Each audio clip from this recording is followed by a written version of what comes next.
நான் C. Joseph Vijay எனும் நான்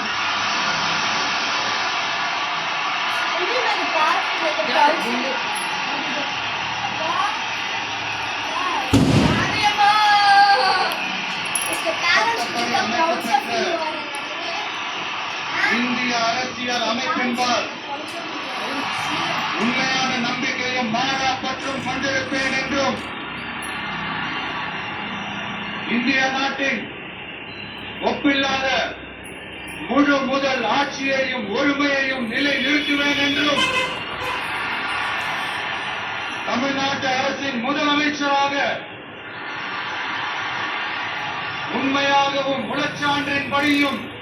என் கடமைகளை நிறைவேற்றுவேன் என்றும் அரசியல் அமைப்பிற்கும் சட்டத்திற்கும் இணங்க அச்சமும் ஒருதலை சார்பும் இன்றி விருப்பு வெறுப்பை விலக்கி பலதரப்பட்ட மக்கள் அனைவருக்கும் நேர்மையானதை செய்வேன் என்றும் ஆண்டவன் மீது ஆணையிட்டு